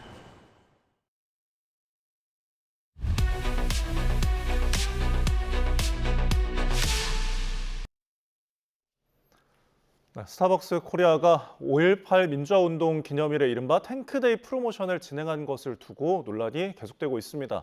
시민단체 고발장을 접수한 경찰이 하루 만에 고발인 조사에 나서면서 수사에 속도를 내고 있는데요. 정용진 신세계그룹 회장이 직접 포토라인에 나설지 관심이 쏠립니다. 자세한 내용 사회부 조경원 기자와 함께 짚어보겠습니다. 어서 오십시오. 자, 먼저 조 기자, 경찰 수사 상황을 좀 정리를 해볼까요? 네, 지금 경찰 수사가 이례적으로 좀 빠르게 진행되고 있는 상황입니다. 5.18 유공자들이 어제 광주 남부경찰서에 정용진 신세계그룹 회장과 송정현 스타벅스 코리아 대표 등 4명을 5.18 특별법 위반과 모욕 혐의로 고발을 했습니다. 앞서 서민민생대책위원회도 정용진 회장 등을 경찰에 고발했는데, 그런데 이 고발을 하자마자 하루 만에 경찰이 서민위 김순환 위원장을 불러 오늘 낮 1시부터 2시간 반가량 조사를 진행했습니다. 서울경찰청에서는 서민위를 그리고 이제 저희가 확인을 해보니까 이미 광주 남부경찰서에서도 5.18 유공자 측을 불러 고발인 조사를 한 것으로 파악됐습니다. 저희 사건팀에서 경찰을 취재하면서 제가 여러 사건도 접해봤지만 이렇게 고발됐다고 해서 이렇게 빨리 고발인 조사를 진행하는 게 상당히 이례적인 상황으로 보입니다. 네, 경찰에서도 굉장히 빠른 움직임을 보이고 있는데 서울경찰청에서 직접 수사를 한다. 이건 어떤 의미가 있습니까? 예, 앞서 말씀드린 것처럼 2가지 고발 사건이 있는데 이 2사건을 서울청에서 병합해서 수사를 한다는 겁니다. 네. 서울청 공공범죄수사대에서 병합하기로 했는데 5.18 유공자들 고발 건은 광주 남부경찰서에 접수가 됐고 서민위 고발 사건은 서울 강남서로 배당이 됐습니다. 그런데 이걸 어제 서울경찰청에서 직접 수사한다고 발표를 했습니다. 서울청은 각 경찰서를 지휘하면서 중요한 사건은 직접 수사를 하기도 하는데요. 경험도 많고 소위 경찰 내부에서 베테랑 수사관들, 그러니까 에이스로 불리는 이 경찰이 많은 것으로 알려져 있습니다. 그러니까 이게 하루 만에 고발 사건이 배당되고 또 서울청에서 직접 수사를 하겠다는 건 신속하고 그리고 고강도로 이번 사건을 수사하겠다는 경찰의 의지로 해석할 수 있겠습니다. 네. 그렇다면은 조만간 이 피고발인들, 그러니까 스타벅스 코리아 관련 대상들을 상대로 강제 수사도 나설 수 있을까요? 그렇습니다. 말씀하신 것처럼 강제 수사라고 한다면 보통 압수수색이나 체포 이런 것을 이제 지칭을 하죠. 예. 근데 지금 경찰 수사 속도나 분위기를 보면은 압수수색 등 강제 수사가 그리 멀지 않은 것 같기도 합니다. 일단 경찰 수사는 고발인 조사를 통해 이 피고발인들의 범죄 혐의점이 있는지를 먼저 살펴보게 됩니다. 이 5.18을 조롱하는 의미가 담긴 탱크데이라는 문구를 작성하게 된 경위, 그리고 그 프로모션 과정이 의도적이었거나 고의적이었는지 살펴볼 필요가 있다고 판단되면 강제 수사에 나설 것으로 보입니다. 강제 수사가 이루어진다면 그 시점도 지금 경찰 수사의 진행 속도를 좀 봤을 때 머지 않았을 것으로 보입니다. 예. 자, 그러면은 정용진 신세계그룹 회장이 과연 포토라인에 서게 될지 이 점도 궁금한데요. 물론 지금까지의 수사 상황만으로는 확신할 수는 없습니다. 예. 좀 수사 상황을 좀 지켜봐야 될 것 같은데요.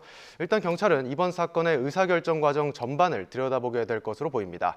그리고 그 과정에 정용진 회장이 직간접적으로 개입한 정황이나 그 단서가 조금이라도 확인된다면 정용진 회장은 경찰 포토라인에 서는 것을 피할 수 없게 될 전망입니다. 네. 이 탱크데이 논란 이후로 불매운동 계속되고 있잖아요. 근데 온라인상에서 계속 점차 확산하고 있죠. 그렇습니다. 먼저 SNS를 중심으로 이 불매 운동이 좀 확산하고 있는 그런 모습입니다. 지금 영상도 나오고 있는데 이 지퍼백에 스타벅스 잔을 담아서 깨부수는가 하면 또 이렇게 스테인리스 소재로 된 텀블러도 이렇게 망치로 지금 보시는 것처럼 찌그러뜨리고 있고 또 스타벅스 커피 캡슐 있지 않습니까? 이거를 종량제 봉투에 담고서는 이제 다시는 보지 말자라는 문구와 함께 게시하기도 합니다. 또 스타벅스 보시면 이제 적립식 카드가 있는데 이거를 잘라놓은 사진을 올리기도 합니다. 여기에는 이제 스타벅스는 끝장났다. 집에 있는 스벅 제품 다 없앴다는 식의 강한 어조의 비판도 적혀 있습니다. 네. 이게 지금 시민사회 전반 그리고 정치권까지 불매운동이 확산하고 있다고요? 네, 그렇습니다. 먼저 배달 플랫폼 노동조합이 어제 성명을 통해서 스타벅스 불매와 배달 거부를 선언을 했습니다. 전국 공무원 노동조합도 모든 지부에 공문을 보내서 이 불매에 참여해달라고 당부했습니다. 권오을 국가보훈부 장관도 스타벅스의 엄중한 우려를 표한다며 5.18 관련 허위 사실이 유포되지 않도록 모니터링을 강화하겠다고 밝혔습니다. 또 어제는 윤호중 행정안전부 장관이 SNS에 민주주의 가치를 가볍게 여긴 기업의 상품을 설문조사나 이벤트 등에 활용하지 않겠다고 적었는데요. 강기정 광주광역시장도 스타벅스가 5.18과 민주주의 역사를 조롱했다면서 이 시 주간 행사에 스타벅스 상품권을 사용하지 말 것을 직원들에게 주문하기도 했습니다. 네, 계속되고 있는 일파만파 지금 이 영향인데 이재명 대통령이 이 탱크데이 논란에 대해서 직접 언급을 한 게 좀 영향도 있겠죠? 그렇습니다. 이재명 대통령도 이 논란이 확산하자 이 스타벅스를 직격했습니다. 이 대통령은 SNS에 5.18 희생자들과 시민들을 모독하는 행위라며 저질 장사치의 비인간적 막장 행태에 분노한다고 강하게 비판했습니다.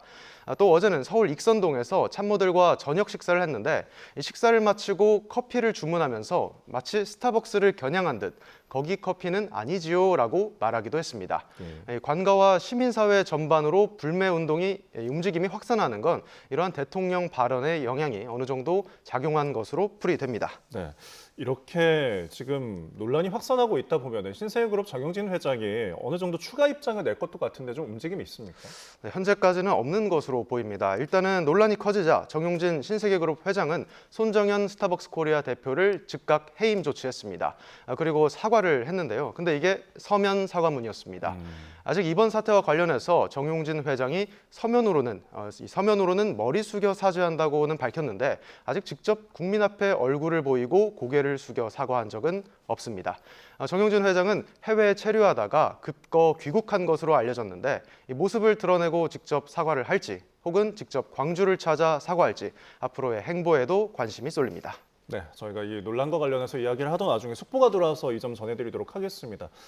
경찰이 5.18 관련 허위사실 작성자를 추적하고 수사하고 있다 이런 속보가 들어왔는데요. 5.18 폭동과 관련해서 게시글이 다수 접해졌고 AI 제작물도 지금 추적하고 있다는 내용입니다. 북한 지령이나 간첩 개입 게시글도 수사 대상이라고 경찰은 밝혔습니다. 5.18 허위 사실에 대해서는 무관용 원칙을 지키기로 했고요. 이 게시글들에 대해서는 삭제 그리고 차단 요청도 이뤄질 거라는 경찰의 속보가 들어왔습니다. 5.18 관련해서 허위 사실에 대한 경찰의 수사 속보에 대해서도 저희가 잠시 후에 더 자세한 소식이 들어오면 전해드리겠습니다. 자, 조경원 기자와 함께 이 탱크데이 논란에 대해서 지금 이야기를 하고 있었는데 정용진 회장을 둘러싸고 이전에 보였던 행보들이 있다 보니까 이 오너 리스크가 좀 단초를 제공했다 이런 분석도 있죠. 그렇습니다. 알려진 것처럼 정용진 신세계그룹 회장은 평소 자신의 정치 성향을 좀 노출해 왔었습니다. 과거에도 자신의 SNS에 수차례 멸공을 언급하기도 했고 극우단체로 분류되는 빌드업 코리아 행사에 축사와 후원을 전하기도 했습니다. 정 회장의 누적된 지난 행보가 그룹 내 검증 시스템을 마비시키면서 이번 사태를 불러왔다는 해석이 나오는 이유입니다. 전문가들은 정 회장의 오너 리스크가 현실화한 거라면서 스타벅스가 신뢰를 회복하기까지 긴 시간이 걸릴 거라고 전망했습니다. 네, 저희가 조금 전에 속보로도 전해드렸지만 지금 스타벅스 코리아 이 논란과 관련해서 불매운동 그리고 사회 갈등이 좀 확산하는 모습인 것 같더라고요. 그렇습니다. 이번 탱크데이 논란이 사회 전반에 걸쳐서 여러 가지의 갈등 양상으로 표출되고 있는 것으로 보입니다. 지금 나오는 영상을 보시면은 전두환 씨가 스타벅스 로고가 그려진 컵을 들고 있는 모습인데 이렇게 스타벅스를 감싸는 극우 성향의 게시물도 등장한 겁니다. 또 SNS에 스타벅스를 들고 다니면 죽인다는 게시글이 올라와 경찰이 어제 60대 협박범을 붙잡아서 조사를 하고 있습니다. 일부 손님들은 스타벅스 매장을 찾아 직원들을 상대로 비난을 퍼부으면서 M1 직원들이 피해를 보고 있는 것으로도 알려졌습니다. 이 5.18 민주화 운동과 유족들에 대한 2차 피해로 이어질 수 있는 만큼 논란에 올라타서 갈등과 분열을 조장하는 일은 삼가야 할 것으로 보입니다. 네, 탱크데이 논란과 관련해서 경찰의 수사 내용들 지금까지 사회부 조경훈 기자가 짚어봤습니다. 고맙습니다.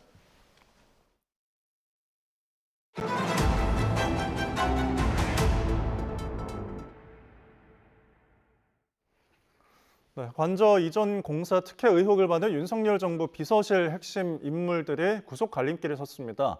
어제 첫 구속영장이 기각된 2차 종합특검의 두 번째 신병 확보 시도인데요. 이번엔 성공할지 관심이 모입니다. 현장 취재기자 연결합니다. 유서연 기자. 네, 서울중앙지방법원입니다.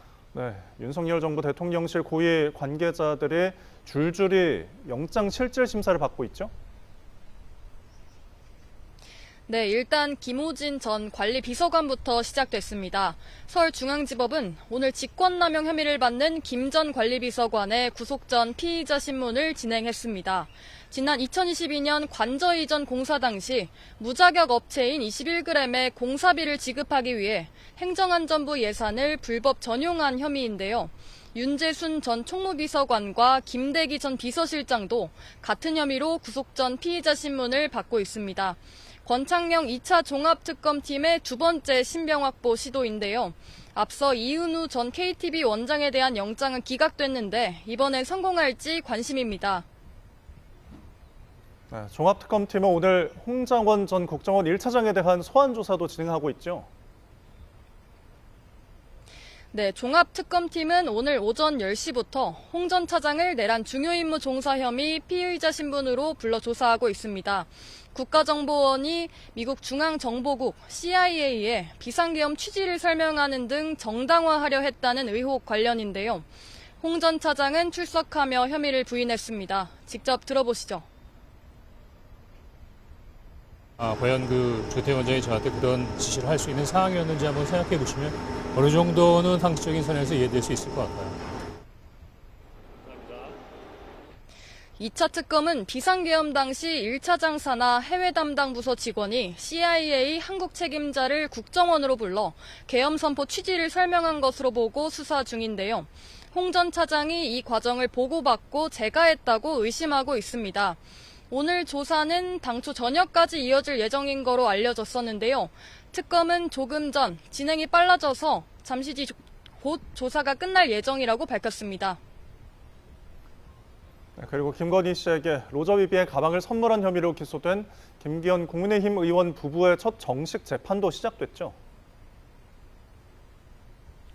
네, 서울중앙지법은 오늘 오전 10시부터 청탁금지법 위반 혐의를 받는 김 의원과 아내 이모 씨의 첫 공판을 진행 중입니다. 김 의원은 재판에 출석하며 혐의를 강하게 부인했는데 직접 들어보겠습니다. 여러 차례 말씀드렸잖아요. 정치적 편향 특검이 억지로 혐의를 덮으시는 건데. 지금 강원 주고 청탁한 혐의는 인정하시나요? 정문희 의원님.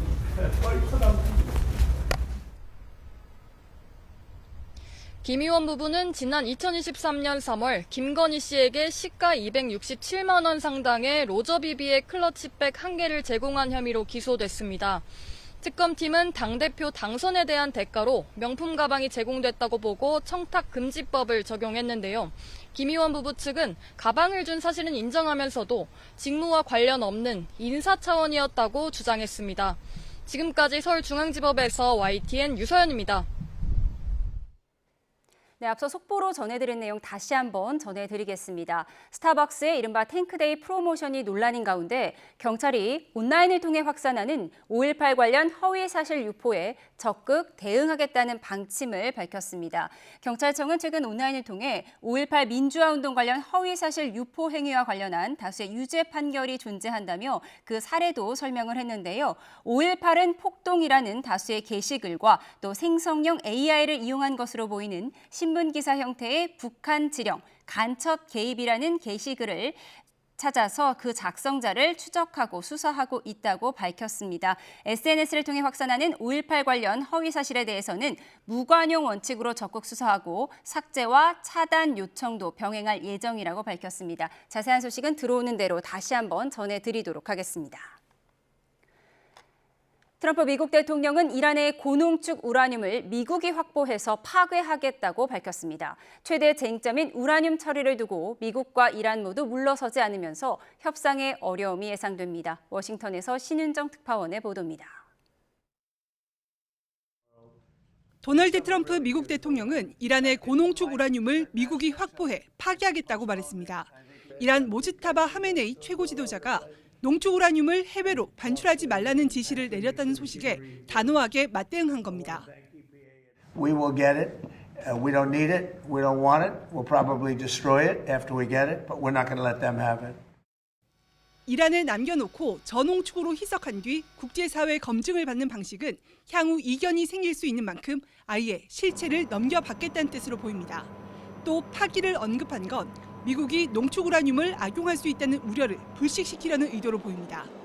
이란은 준무기급 60% 농도 고농축 우라늄 약 440kg을 보유하고 있습니다. 미국이 확보한다면 2015년 오바마 행정부의 이란 핵 합의를 뛰어넘는 성과로 내세울 수 있는 만큼 트럼프 대통령으로서는 물러설 수 없다는 분석입니다. 또 다른 쟁점으로 이란이 추진하는 호르무즈 해협 통행료 징수 문제에 대해서도 국제 수로라는 점을 강조하며 수용 불가 방침을 천명했습니다. We don't want tolls. It's international. It's an international waterway. They're not charging tolls. 마코 루비오 미 국무장관은 다만 협상 중재국인 파키스탄 핵심 인사들이 테헤란으로 향할 거라며 협상 진전의 계기가 되길 바란다고 말했습니다. Let's see if we can get there. There's some good signs, but we understand this. I don't want to be overly optimistic as well. So let's see what happens over the next few days. 트럼프 대통령은 종전 협상이 최종 단계에 있다고 한 데 이어 전쟁이 매우 곧 끝날 거라고 말했지만 최대 쟁점에서 절충점 찾기는 쉽지 않아 보입니다. 워싱턴에서 YTN 신윤정입니다.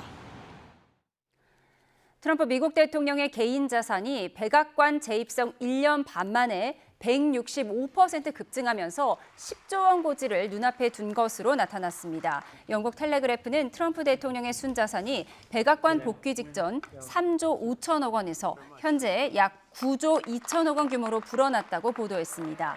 가장 큰 자산 증식의 원동력은 과거 본인이 사기라고 깎아내렸던 암호화폐 사업이었습니다. 트럼프 일가가 직접 설립한 가상자산 플랫폼과 코인 발행이 대성공을 거뒀고 두 아들 역시 관련 사업으로 자산이 많게는 10배 이상 폭증했습니다. 가자지구 구호선단 활동가들에 대한 이스라엘의 학대와 조롱 영상에 이어 구금 당시 심각한 폭행을 당했다는 증언이 나왔습니다. 네, 이스라엘은 활동가 430여 명 전원을 석방했지만 유럽에선 비판 여론이 거세지고 유엔도 문제를 제기하면서 파문이 확산하고 있습니다. 런던에서 조수연 특파원입니다. 이스라엘 당국에 체포됐다가 풀려난 가자지구 구호선단의 이탈리아 활동가는 구금시설에서 겪은 일이 테러처럼 끔찍했다고 말했습니다. Ci hanno chiamato con il numero a me e al vostro collega. No, questo no. E ci hanno chiamato quando erano con i mitra spianati contro di noi. Noi stavamo con le mani alzate, ci hanno chiesto di avanzare. 이스라엘군으로부터 심하게 폭행을 당했다는 증언도 나왔습니다. Ti gonfiavano vuol dire che a me mi hanno preso a calci sulle gambe, a cazzotti in faccia, è gente che lo sa fare, per cui non è che c'ho. 이타마르 벤그비르 이스라엘 국가안보 장관이 공개한 학대 조롱 영상에 이어 가혹 행위까지 있었다는 증언이 잇따르면서 충격을 더하고 있습니다. 이탈리아 정부는 벤그비르 장관에 대한 제재를 유럽연합에 요청했습니다. 유럽 각국이 이스라엘을 강력히 규탄하며 명확한 설명을 요구한 가운데 유엔도 이번 사안을 심각하게 보고 있습니다. International law is very clear on human dignity. Detainees have rights. They have the right to be protected from all forms of humiliation or ill treatment. 국제사회의 거센 비판 속에 이스라엘은 활동가 430여 명 전원을 신속히 추방했습니다. 이스라엘인 1명을 제외한 외국인 활동가 대부분은 전세기로 이스라엘을 떠났고 앞서 한국인 2명은 구금시설을 거치지 않고 바로 석방됐습니다. 이스라엘 외무부는 선전용 구호선단이라고 비판하면서 가자지구를 겨냥한 합법적 해상 봉쇄를 위반하는 어떠한 행위도 허용하지 않겠다고 강조했습니다. 이스라엘이 활동가 전원을 풀어줬지만 세계 각국 정부가 공개적인 사과를 요구하고 폭행 증언까지 나오면서 파문이 가라앉지 않고 있습니다. 런던에서 YTN 조수연입니다. 네, 우리 정부는 이스라엘군에 체포됐던 한국인 활동가들을 구타했다는 주장과 관련해 사실관계를 확인한 뒤 사안의 심각성에 부합하는 조치를 취할 것이라고 밝혔습니다. 외교부는 가자지구 9호 선단에 탑승했다 체포됐던 한국인 활동가들이 이스라엘군의 구타 행위를 증언한 사안을 엄중하게 인식하고 있다고 발표했습니다. 또 이스라엘 측에 우리의 엄중한 인식을 전달했다며 사실관계 확인 결과에 따라 사안의 심각성에 부합하는 조치를 취해 나갈 거라고 덧붙였습니다.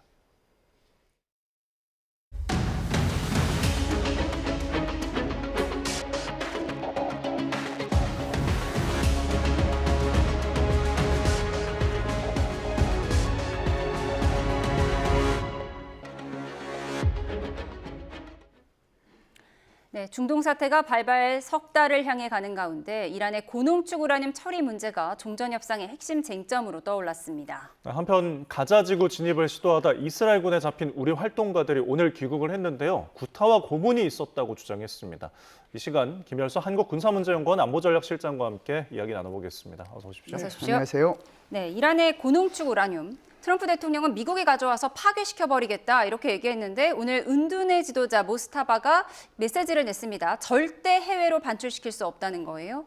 오늘 메시지가 나왔습니까? 이게 이제 4월 30날 그게 이제 호르무즈 해방의 날이라고 그래서 이게 이제 포르투갈을 이제 호르무즈에서 쫓아냈다고 이제 한 날인데 그날 이제 이 모스타바가 여기 메시지를 냈거든요. 메시지의 핵심 내용이 2가지였습니다. 그게 바로 핵 문제하고 미사일 문제, 이것은 양보하면 안 된다는 거고, 그다음에 호르무즈 주권 여기에 대해서 이것도 양보하면 안 된다라고 얘기한 거예요. 그러다 보니까 이제 트럼프 대통령은 이거 자기가 가져와야 된다라고 얘기하는 거고, 그러면 이제 끝없이 이제 평행선을 가는 수밖에 없는 거잖아요. 협상이 안 되는 거죠. 그런데 좀 뭐 알자지라 방송에서 이렇게 나온 걸 보니까 아니 이거는 꼭 우리가 안 된다고 얘기한 건 아니다라고 이제 이렇게 나오거든요. 그렇기 때문에 좀 지금 노이즈가 좀 많아요. 그래서 만일에 지금처럼 만일 이제 모스타바가 절대로 안 된다고 그러고 트럼프 대통령은 반드시 가져와야 된다라고 그러면 여기 절충점이 없는 거잖아요. 근데 이제 지금 노이즈 된 상태로 알자지라 방송 얘기 들어보면은 또 뭐 그게 가능한 것 같기도 하고 그래요. 그래서 이건 조금 더 지켜봐야 될 것 같습니다. 근데 이 노이즈가 있다는 것은 모스타바의 영향력과도 좀 관계가 있을까요? 그렇죠. 아무래도 그 영향력은 있다라고 봐야죠. 지난번에 그 페제스키안 대통령하고 2시간 반 동안 이렇게 회담을 했지 않습니까? 그래서 페제스키안 대통령이 2시간 반 동안 이제 얘기를 했으니까 물론 이제 세부 내용에 대해서는 얘기를 안 했지만 아무래도 종전안에 관해서 이제 얘기를 나눴겠죠. 그래서 아주 인자한 모습이 인상적이었다라고 그렇게 얘기를 했는데 2시간 반을 얘기했다는 것은 그 사람이 건강하다는 것을 의미하는 거고, 그리고 이제 페제스키안 대통령이 서열 2위이긴 하지만 그래도 자기의 최고 지도자인 종교 지도자를 굉장히 높이 받들어서 이렇게 표현하는 걸 보면 여전히 그 사람의 권력은 막강하게 지금 이렇게 영향을 미치고 있다 이렇게 봐야죠. 이란이 갖고 있다는 고농축 우라늄이 440kg인데 미국은 미국이 가져와서 파괴시키겠다는 것이고 그런데 갑자기 또 러시아는 자국으로 이전하는 방안을 검토하고 있다 이렇게 얘기를 했단 말이죠. 푸틴 대통령이 지금 또 중국을 방문했잖아요. 이 부분 어떻게 보십니까? 그러니까 이제 푸틴 대통령하고 트럼프 대통령하고 전화를 이제 전쟁이 시작되고 나서 2번에 걸쳐서 전화를 통했거든요. 아마 3월 9일 날 한번 통하고 또 얼마 전에 한번 통하고 그랬는데 2번 다 이제 푸틴 대통령이 얘기를 했죠. 그래서 이게 지금 여러 가지로 이 교착 상태에 빠져 있으니까 그것을 미국으로 주지를 않는다고 하니 네. 그렇지 않으면은 이거를 이제 이게 러시아로 가져오는 게 어떻겠느냐. 2015년도 JCPOA라고 하는 포괄적 핵협정 할 때도 그때도 전홍축 우라늄을 러시아로 가져온 적이 있다. 그렇게 얘기를 했는데 두 번에 걸쳐서 다 트럼프 대통령은 네 일이나 잘해라. 그러니까 우크라이나 문제나 신경 쓰지 여기는 신경 쓰지 말라라고 얘기를 했거든요. 만일에 이제 여기에 푸틴 대통령이 끼어들고 러시아가 개입을 하게 되면 러시아는 이제 중동 지역에서 이란을 중심으로 해서 세력을 이제 넓힐 수 있는 기회가 되니까 네. 미국 입장에서는 이걸 차단하고 싶은 거죠. 그리고 지금까지 뭐 협상이 어찌됐든 뭐 잘 되고 있는데 괜히 여기서 다시 또 한 국가가 끼어들게 되면 더 이제 복잡해진다는 그런 생각을 트럼프 대통령은 가진 것 같습니다. 예. 지금 이런 우라늄 반출 문제도 그렇고 네. 호르무즈 통행료 문제도 그렇고 쟁점인 부분들이 많은데 트럼프 대통령의 발언은 지금 마지막 단계에 왔다 이런 이야기를 하고 있잖아요. 이게 뭐 국내 정치를 좀 의식한 걸까요? 네, 트럼프 대통령이 마지막 단계에 왔다라고 얘기한 것은 한두 번이 아니고요. 네. 그분의 거짓말 숫자만큼 저도 거짓말을 한 것 같다는 생각이 들어서 죄송하다는 생각이 드는데요. 네. 아무래도 이제 트럼프 대통령 입장에서는 이제 국민들을 달래야 되는 그런 문제가 있고 그래서 그러는 게 아닌가라고 생각을 합니다. 가장 이제 문제가 되는 것은 상원과 하원에서의 분위기가 좀 이상해졌다는 거예요. 그래서 전쟁 권한법이라고 하는 거하고 또 지금 전쟁 권한을 제한해야 된다는 거하고 여러 가지 충돌이 있는데 상원과 하원에서 지금 전쟁 권한을 이제 제한해야 된다는 쪽으로 계속해서 이제 의결을 하고 있는 상황이에요. 몇 번에 걸쳐서 상원은 상원대로 의결을 하고 하원은 하원대로 의결을 하는데요. 문제는 공화당에 이탈표가 생긴다는 거죠. 네. 그래서 지금 현재는 다 공화당이 상원에서도 인원이 많고 하원에서도 인원이 많은데 그게 이탈표가 상원에서 4명이 생기고 하원에서 3명이 생기니까 이게 자칫 잘못하면은 전쟁을 이렇게 빨리 종식시키라고 하는 것이 이것이 통과될 수 있는 그런 상황이었거든요. 네. 게다가 이제 상원에서 이제 엊그제 통과된 것이 19일 날이죠. 통과된 것이 이것은 절차법입니다. 이제 결의안이 통과된 것이 아니고 이것을 본 회의에 올릴 거냐 안 올릴 것이냐라고 하는 것에 대한 그 투표였어요. 그 투표였는데 그게 공화당 표가 4표가 이제 이렇게 이탈이 돼서 그쪽으로 가버리니까 만일 이게 그대로 해서 사실상 본회의에 상정이 돼서 투표를 한다라고 해서 결과가 그대로 나오면 그거 그냥 통과가 되는 거거든요. 그러면은 상원에서도 지금 통과가 되고 하원에서도 만일 이게 통과가 되면 아마 트럼프 대통령이 아무리 거부권을 가지고 있다고 하더라도 정치적으로 부담이 되는 거죠. 그렇기 때문에 상하원을 대상으로 또 국민을 향해서 곧 전쟁이 끝난다. 이렇게 계속 이제 어떻게 보면은 자기 심리전, 자기 선전 뭐 이렇게 하고 있다 봐야죠. 예, 석 달을 향해 가고 있는 이란 전쟁 분석을 해봤고요. 주제를 좀 바꿔서요. 며칠 전 이스라엘군에 납포됐던 한국 국적 활동가들이 오늘 귀국했습니다. 네, 이스라엘군에게 구타를 당했다 이렇게 주장을 했는데요. 먼저 듣고 오시죠.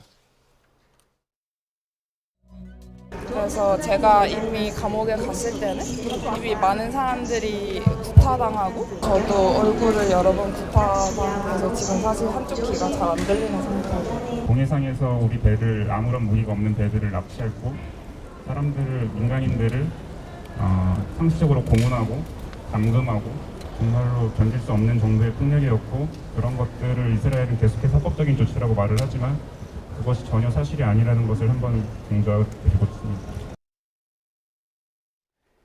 네, 이재명 대통령도 관련 언급을 했었는데 우리나라 두 활동가가 어떻게 해서 이스라엘 군에 잡혀갔던 거죠? 예, 이제 저분들은 대한민국에 지금 여러 가지 이제 NGO 단체들이 많이 있잖아요. 그 중에 이제 팔레스타인의 해방을 위한 이제 NGO 단체가 있는데 그 명칭이 팔레스타인 해방을 위한 항해 한국본부라는 그 NGO 단체가 있습니다. 이분들은 이제 거기에 속해 있는 분들이고요.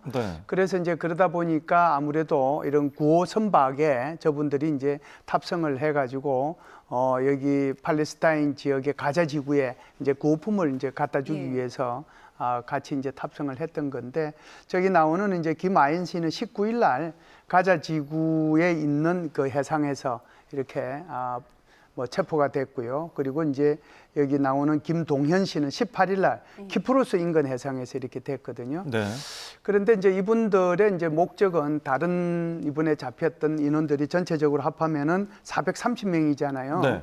그 430명 인원들이 전부 다 팔레스타인 해방을 위해서 또 가자 지구에 이제 고통받고 있는 어린이 그리고 거기 있는 이제 팔레스타인인들을 위해서 구호품을 전달하기 위해서 갔는데 저게 이제 잡힌 거죠. 예. 그러다 보니까 지금 정말 그 끔찍한 일들이 저렇게 일어나고 있는 것이 지금 영상을 통해서 공개가 되고 있다 이렇게 볼 수 있습니다. 네.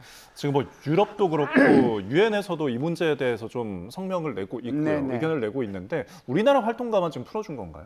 아닙니다. 우리나라 활동가만 풀어준 게 아니고 다 예. 풀어줬는데요.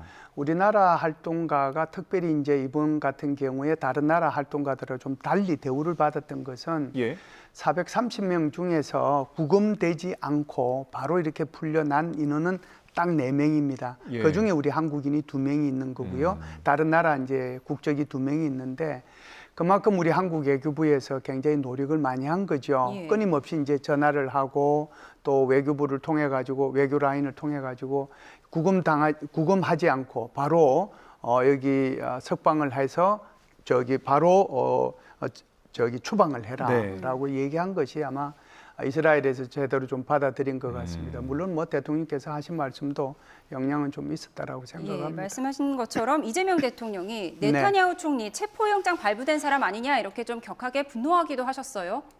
네, 그 부분도 좀 있긴 있었죠. 예. 근데 지금 이 외교부가 저희가 방금 전에도 전해드렸지만 뭐 구타가 있었다, 이런 폭력 행위가 있었다는 주장에 대해서 좀 심각하게 사안을 바라본다고 했는데 이후는 좀 어떻게 될까요? 외교부에서는 저 부분이 심각하죠. 이게 무슨 거기 가서 나쁜 짓 한 게 아니잖아요. 오히려 이제 정당하게 가자 지구에 있는 그 인원들을 위해서 구호품을 전달하기 위해서 갔는데 그 인원들에 대해 가지고 저렇게 잡아가지고 우리 영상에서 보는 것처럼 꿇어앉히기도 하고 질질 끌고 가기도 하고 땅에 엎드려 이렇게 이제 깨구리처럼 엎드리게 하기도 하고 저건 있을 수 없는 얘기죠. 그렇기 때문에 저 부분에 대해서는 우리가 외교 라인을 통해 가지고 분명히 이스라엘에 대해서 이것은 이렇게 뭐라고 할까요? 항의를 해야 됩니다. 그래서 그 항의하는 것이 주한 이스라엘 대사를 초치하는 방법도 있을 거고요. 직접적으로 이스라엘 그 외교를 통해 가지고 이스라엘 측에다가 이 부분에 대해서 항의를 해야 될 것으로 봅니다. 또 하나는 저분들이 지금 이제 문제는 다시 또 나가겠다라고 하는 거잖아요. 특히 이제 저 김하연 분 같은 경우에는 작년 10월 달에도 한번 나갔었고 그래서 여권까지 지금 말소된 그런 상태인데도 이번에 와서 이제 기자회견을 하는 걸 보면은 자신이 인도주의적인 차원에서 그 사람들을 이렇게 무시할 수가 없기 때문에 나는 그 사람들을 위해서 다시 나가겠다라고 얘기를 하는데 이것은 이제 여권 문제가 나갈 때는 이제 또 문제가 되는 거거든요. 그런 부분에 대해서 어떻게 외교부가 또 그분들을 이제 안전 차원에서 이렇게 보호하고 할 것인지에 대한 고민을 외교부에서 하지 않겠는가라고 봅니다. 네, 알겠습니다. 저희 지금까지 중동 상황들 김열수 한국군사문제연구원 안보전략실장과 함께 이야기 나눠봤습니다. 고맙습니다. 고맙습니다.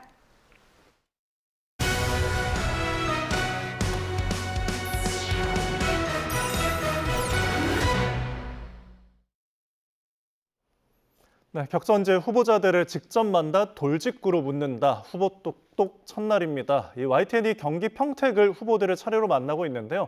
앞선 뉴스에서 민주당 김용남, 국민의힘 유이동 후보를 만났고요. 이번 시간엔 조국혁신당 조국 후보입니다. 함께 보시죠.